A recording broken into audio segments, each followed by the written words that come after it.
Hello students, myself Asha ma'am और मैं आज आपको 10th क्लास की इंग्लिश बुक फर्स्ट फाइट का second chapter long walk to freedom इसके क्वेश्चन आंसर्स एक्सप्लेन कर रही हूँ।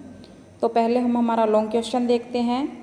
How does Mandela describe the scene of inauguration, कि मंडेला ने जो इनैगोरेशन का दृश्य था वो किस तरह से डिस्क्राइब किया है। इनैगोरेशन से मतलब है बच्चों कि साउथ अफ्रीका में पहली बार एक ब्लैक प्रेसिडेंट बना था। ब्लैक से मतलब एक काले नस्ल का व्यक्ति जो है, जो ये नेल्सन मंडेला थे, ये ब्लैक प्रेसिडेंट बने थे साउथ अफ्रीका के पहले। तो देखिए हमारा आंसर शुरू होता है। Mandela became the first black president of the south African Republic, कि साउथ अफ्रीकन रिपब्लिक में जो मंडेला हैं वो पहले ब्लैक प्रेसिडेंट बने थे। इससे पहले जो गोरे लोग थे वो प्रेसिडेंट बनते थे, लेकिन जो मंडेला हैं वो पहले ब्लैक प्रेसिडेंट बने थे। For a long time he had fought against the British policy of apartheid, एक लंबे टाइम तक इन्होंने एक ब्रिटिश पॉलिसी थी अपार्थिड, इसके खिलाफ बहुत लड़ाई लड़ी थी। अपार्थिड से मतलब क्या है बच्चों? रंग भेद की नीति। मतलब ये कि पहले गोरे और काले लोगों के बीच में जो भेदभाव किया जाता था तो उस पॉलिसी को अपार्थिड कहते थे, और इस पॉलिसी के खिलाफ नेल्सन मंडेला ने एक लंबी लड़ाई लड़ी थी। And had spent many years in prison, और इन्होंने अपने कई साल जेल में भी बिताए। But now it was the inauguration of a democratic government in South Africa, लेकिन आज साउथ अफ्रीका में डेमोक्रेटिक गवर्नमेंट मतलब एक प्रजातंत्रात्मक सरकार का उद्घाटन हो रहा था। Mandela was sworn in on 10 May 1994। Mandela जो हैं वो 10 मई 1994 को अपनी गद्दी पर बैठे थे। मतलब 10 मई 1994 को उन्होंने अपना प्रेसिडेंट का कार्यभार संभाला था। The इनैगोरेशन ceremony was held in Pretoria, और ये जो उद्घाटन समारोह हुआ था ये कहाँ पे हुआ था? प्रिटोरिया में। एक नंबर में पूछा जाता है कि ये जो इनैगोरेशन सेरेमनी हुई थी ये कहाँ हुई थी? प्रिटोरिया में। The administrative capital of South Africa, और ये साउथ अफ्रीका की एडमिनिस्ट्रेटिव कैपिटल थी। A large number of international leaders and other dignitaries from all over world came to South Africa on this occasion.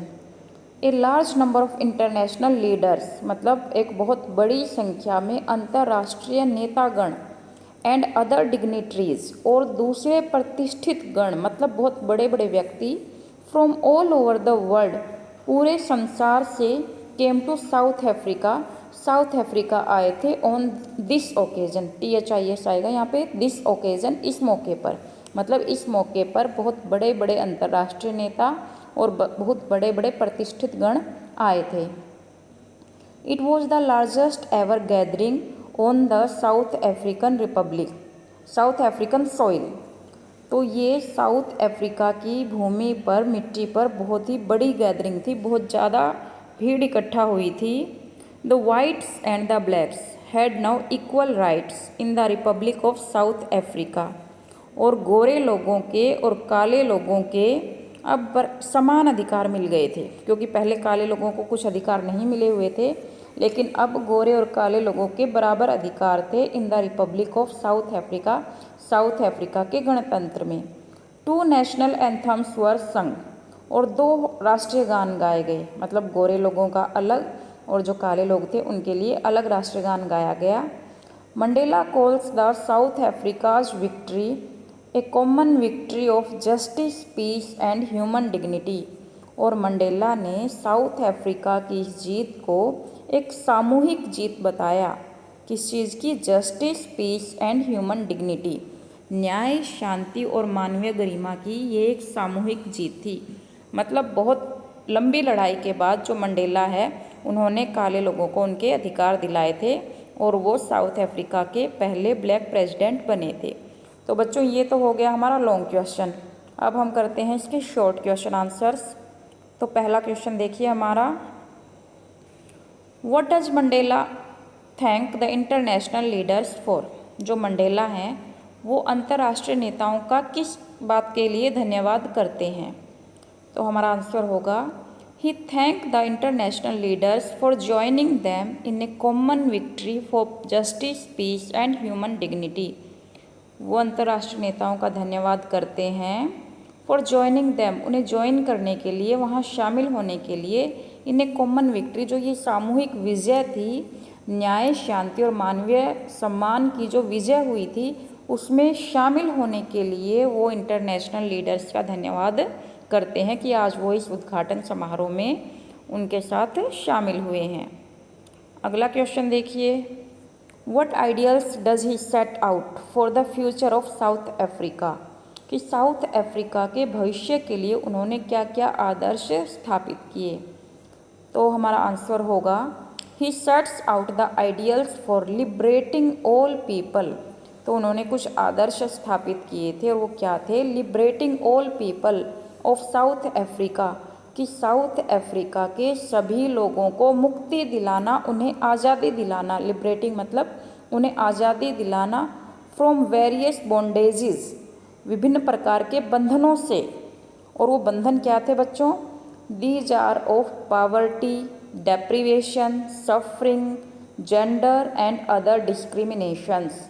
तो ये जो बंधन थे, ये कोई गरीबी का, कोई डेप्रीवेशन मतलब किसी चीज़ से वंचित होना, सफरिंग, जेंडर या फिर जेंडर के आधार पर भेदभाव करना या किसी बात से पीड़ित होना, और जितने भी अदर डिस्क्रिमिनेशंस थे, जितने भी भेदभाव थे, इन सभी बंधनों से वो साउथ अफ्रीका के लोगों को आज़ादी दिलाना चाहते थे।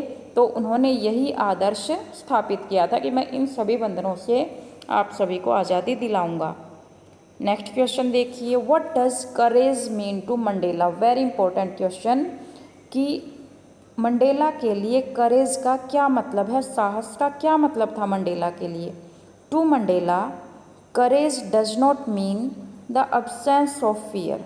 तो मंडेला के लिए साहस का मतलब ये बिल्कुल नहीं था कि अब्सेंस ऑफ फियर, डर का ना होना साहस नहीं होता, but the Triumph over it, बल्कि डर के ऊपर जीत पाना ही साहस होता है। तो इस बात को समझिए आप। To Mandela courage does not mean the absence of fear, कि डर का ना होना जीत नहीं है, बल्कि डर के ऊपर जीत पा लेना ही साहस है। डर का ना होना साहस नहीं है, बल्कि डर के ऊपर जीत पा लेना ही साहस होता है।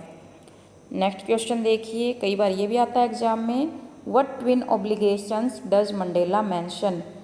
ट्विन ऑब्लिगेशंस मतलब दोहरे उत्तरदायित्व। तो मंडेला ने दोहरे उत्तरदायित्व किन्हें बताया है। Mandela mentions that every man has twin obligations. Mandela ने मेंशन किया है कि हर इंसान के दोहरे उत्तरदायित्व होते हैं। These are his obligation of his family and obligation to his people of his country. तो these are the obligations to his family करना बच्चों, कि जो ये एक ऑब्लिगेशन होता है टू हिज फैमिली, अपने परिवार के प्रति होता है, and obligation to his people of his country, और दूसरा जो दायित्व होता है वो उसके देश के लोगों के प्रति होता है। मतलब दो दोहरे उत्तरदायित्व होते हैं। एक उत्तरदायित्व होगा हमारा हमारे परिवार के प्रति टू हिज फैमिली, और दूसरा उत्तरदायित्व होगा to his people of his country, हमारे समाज के जो भी लोग होंगे उनके प्रति। These are the obligations to his family, his हटा देना यहाँ से, these are obligations. First obligation कह सकते हो आप इसको, first obligation to his family, कि पहला ऑब्लिगेशन जो है वो परिवार के प्रति, and second obligation to his people और हिज कंट्री कह सकते हो आप। नेक्स्ट क्वेश्चन देखिए, who attended the freedom ceremony of South Africa. Attended आएगा यहाँ पे, कि साउथ अफ्रीका की फ्रीडम सेरेमनी को किसने अटेंड किया था। ये पहले भी आ चुका है।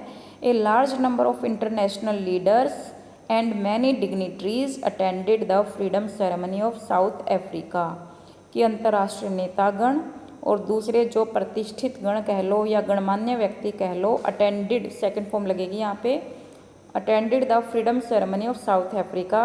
साउथ अफ्रीका की फ्रीडम सेरेमनी यानी आज़ादी के समारोह को इन्होंने अटेंड किया। नेक्स्ट क्वेश्चन देखिए, what place did Nelson take when he was sworn in as president, कि नेल्सन ने जब वो प्रेसिडेंट पद के लिए चुने गए तो क्या शपथ ली थी। तो Mandela pledge to obey and hold the constitution. Constitution क्या होता है बच्चों, हमारा संविधान जो होता है। तो मंडेला ने शपथ ली कि वो अपने संविधान की पालना करेंगे और इसे बनाए रखेंगे। Obey and hold the constitution. He was pledged to devote himself to the well-being of the republic and its people। और उन्होंने ये भी शपथ ली अपने आप को समर्पित करने की, टू डिवोट हिमसेल्फ, समर्पित करने की, टू द वेल-बीइंग, वेल-बीइंग होता है भलाई, well-being of his republic and its people, अपने गणतंत्र और इसके लोगों की भलाई के लिए अपने आप को समर्पित करने की शपथ ली कि मैं अपने आप को अपने गणतंत्र और अपने लोगों के प्रति समर्पित करता हूँ। नेक्स्ट देखिए, when did Mandela was sworn in as the president. तो आपको पता है मंडेला प्रेजिडेंट के पद पे कब चुने गए थे, ऑन May 10, 1994, 10 मई 1994 को। और हमारा लास्ट क्वेश्चन रहेगा, why were the two national anthems संग, कि दो राष्ट्रीय गान क्यों गाए गए। तो हमें पता है these are two national anthems in South Africa, कि साउथ अफ्रीका में दो नेशनल एंथम्स हैं। देयर वर कहिएगा, there were two national anthems in South Africa for the white and the black community, मतलब एक वाइट लोगों के लिए और दूसरा ब्लैक लोगों के लिए। That was why two national anthems were sung, इसलिए दो राष्ट्रगान गाए गए, एक गोरे लोगों के लिए और एक काले लोगों के लिए। आई होप आपको ये सभी क्वेश्चन आंसर समझ आ गए होंगे बच्चों। आपके लिए काफ़ी यूजफुल रहेगी ये वीडियो। Thank you.